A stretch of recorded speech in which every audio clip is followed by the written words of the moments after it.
মেয়েটি জঙ্গলের মধ্যে ৩০০ মিটার লম্বা একটি সাপের খোলা ক্যাচলি খুঁজে পেয়েছিল, কিন্তু সে এই কথা তার বন্ধুদের কাউকেই জানায়নি যারা তার সঙ্গে ভ্রমণে এসেছিল। বরং সে চুপচাপ একটি কাঠের তৈরি ছোট ঘরে লুকিয়ে গেল। তারপর ঘরের চারপাশে সাপ তাড়ানোর গুঁড়া ছিটিয়ে দিল। এটা দেখে বন্ধুরা তাকে নিয়ে হাসাহাসি করতে লাগলো, কিন্তু সে জানতো এই বোকামি নয়, এটাই তার বাঁচার একমাত্র উপায়। কারণ সত্যটা হলো, মেয়েটি ছিল এক পুনর্জন্ম পাওয়া আত্মা। আগের জন্মে সে এবং তার বন্ধুরা ভ্রমণের সময় এক ভয়ঙ্কর বিশাল অজগর সাপের আক্রমণের শিকার হয়েছিল।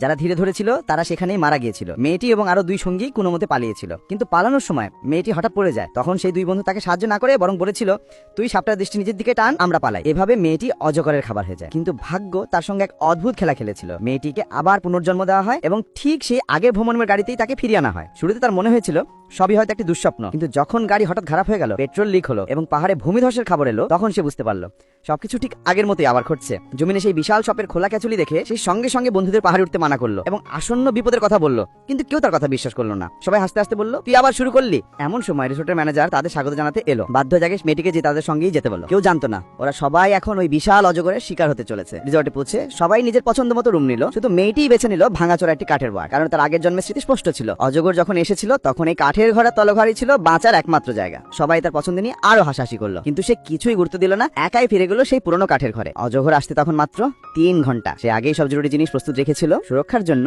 দরজায় জানালায় কাঠের তক্তা লাগিয়ে শক্ত করলো এবং চারপাশে আরো সাপ তাড়ানোর গুঁড়া ছিটিয়ে দিল। ধীরে ধীরে রাত নেমে এলো। অন্যদিকে তার বন্ধুরা তখনও জোরে মিউজিক চালিয়ে পার্টি করছিল। তাদের ধারণাই ছিল না এভাবে তারা নিজেই অজগরকে আরো কাছে ডাকছে। তার সতর্কবাণীকে তার উপহাস উড়িয়ে দিল। মেয়েটি বুঝে গেল আর বোঝানোর চেষ্টা করে লাভ নেই। সে চুপচাপ সে একমাত্র ম্যানেজারকে যে তার কথা বিশ্বাস করেছিল জোর করে তার সঙ্গে কাশের ঘরে নিয়ে আসলো। আর তখনই যখন সবাই হাসতে হাসতে সেলফি তুলছিল, তাদের পেছনের অন্ধকারে এই বিশাল অজগর ধীরে ধীরে তাদের দিকে এগিয়ে আসছিল।